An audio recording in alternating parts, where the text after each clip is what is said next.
for today is Romans 1:21, because although they knew God, they did not glorify him as God, nor were thankful, but became futile in their thoughts, and their foolish hearts were darkened.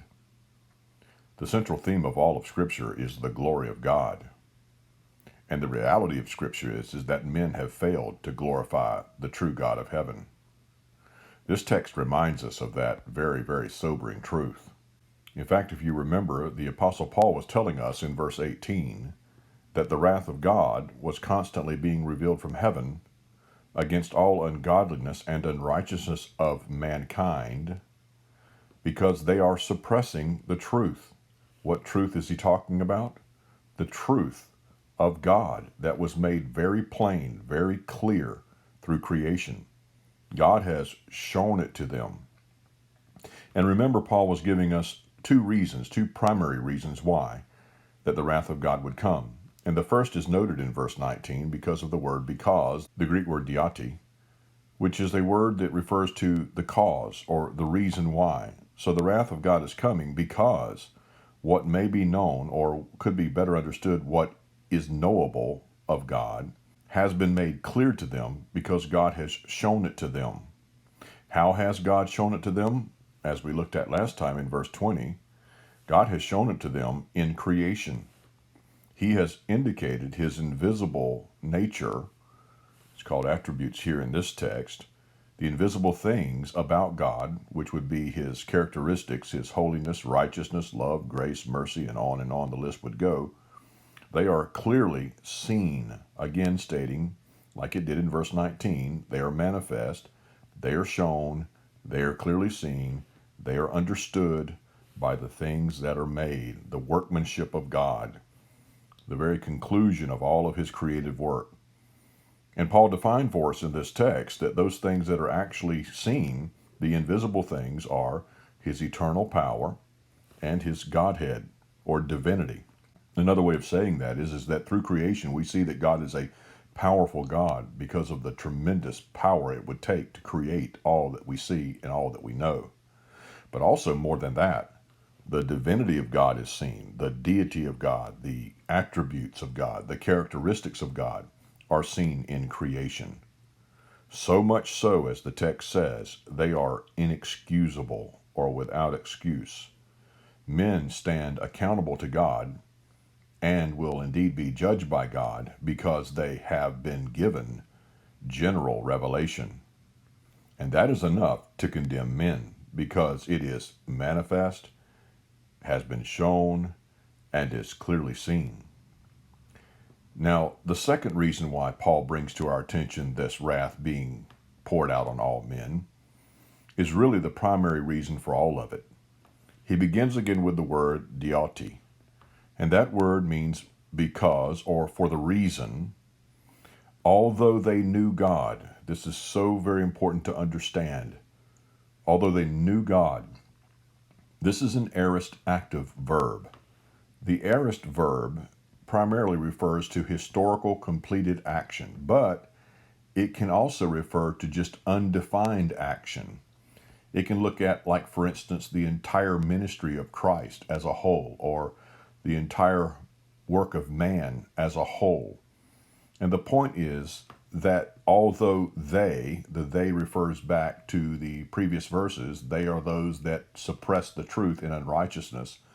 They are the ones that God has shown his characteristics to through creation. And it says that although they knew God, and the point I want to bring out is that this is not a subjunctive verb, meaning that it's not indicating a probability that they knew God. If that were the case, it would be translated with the word may or might. But in this case, it is seeing it as a fact that they knew God.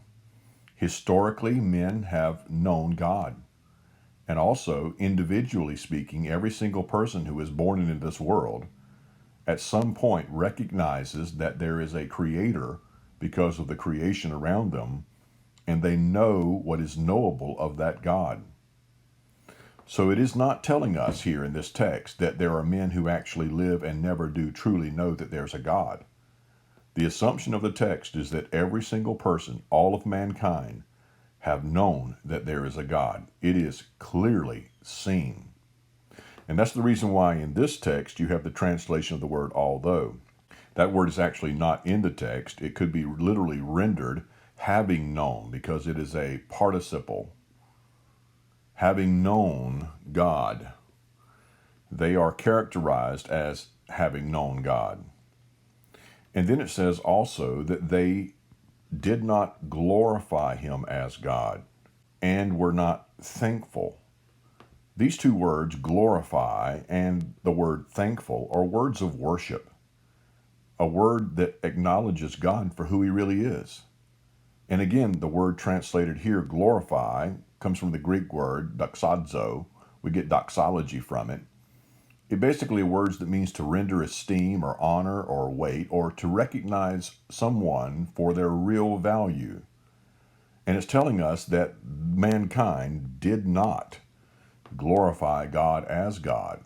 It is also an aorist verb, again, looking at the whole of humanity as unwilling to acknowledge God as a stated fact, unwilling to glorify and to worship him as God. It gets more specific when it uses the word thankful. The Greek word thankful is the one we are familiar with, Eucharist, in its noun form. It simply means to give thanks, but it comes from two words, eu and charis. Eu meaning good and charis meaning grace. One lexicon said it means to acknowledge the goodness of grace, a willingness to acknowledge the unmerited favor of God. That's the idea of Eucharist or thankful. So men, because of their sinfulness and their suppression of the truth that is clearly made known to them through creation, they did not glorify God and they were not thankful. This word here translated here, thankful, is also an aorist verb. In fact, it is interesting that every single verb in this text are all aorist verbs. Again, referring to the reality that this is an assumed fact of all of humanity. They became futile, aorist verb. Their foolish hearts were darkened, aorist verb. So this is a historical reality. This is a axiom, if you will, a self-evident truth that men have denied what is rightfully due to God, that he is to be glorified, and here's the way Paul puts it here, as God. You glorify him, acknowledge him, recognize him, esteem him, worship him, honor him as God, as the sovereign, holy creator that he is. Well, the reality is, though, as a result of their willingness to reject the true God of Scripture and not to glorify him, it says, but, this is the Greek word Allah, and it's a strong contrast here. They should have glorified God, but instead of glorifying God and being thankful to God, they became futile in their thoughts. The word translated here, futile, is an aorist passive verb. It's important to note that the words translated here, knew God, is an aorist active verb, meaning that they are actively participating in this knowledge of God. And the fact that they did not glorify God nor were thankful, all of those are active verbs, meaning that they are willfully, actively involved in doing this. But whenever you turn the corner with the word but here, it changes. It's still an aorist verb, meaning completed historical fact, but it turns passive. And that's an interesting thought because now their hearts and their thoughts are becoming futile and dark. This could easily be explained by what I referred to as the consequential wrath of God. Not so much that God is supernaturally coming down and darkening their hearts, although he could do so, and rightly so, but instead, because of their refusal to acknowledge the light, the consequence is darkness. And they are being acted on because of the very laws of God that he has implemented in his creation. If you refuse the truth, you end up with lies. If you refuse the light, you end up in darkness. So this is what the text is telling us here, that as a result of them not acknowledging the glory of God, nor were they thankful, very basic elements of worship, they became futile.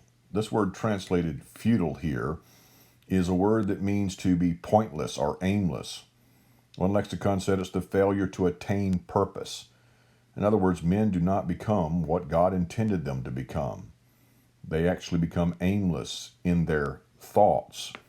And that's critical to understand. The word thoughts here is the Greek word dialogizomai.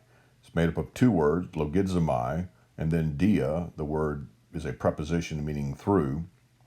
You could really translate that in a literal way to reason through or to thoroughly think through. And it has the idea of reasoning or discerning or thinking clearly about something. And so this text is telling us that they became aimless and useless and pointless and purposeless in their thoughts and their reasoning. Another way of saying that is that their reasoning capacity is not able to accomplish what God gave men reasoning capacity for. They are no longer able to think clearly about God. The second point that Paul brings up here is that their foolish hearts were darkened. Just to remind you again, the word translated here hearts, cardia, is a word that refers to the thought process or the thinking process of men. It reminds us of this in the Bible whenever it says, as a man thinks in his heart, so is he. Even Jesus said, out of the heart proceed evil thoughts. So the heart refers to the mind here, not the emotion. And the emphasis of the text clearly is that because men refuse to know God and do not worship him as God, they became pointless in their reasoning processes, and also their minds were darkened. He calls them, though, the foolish minds.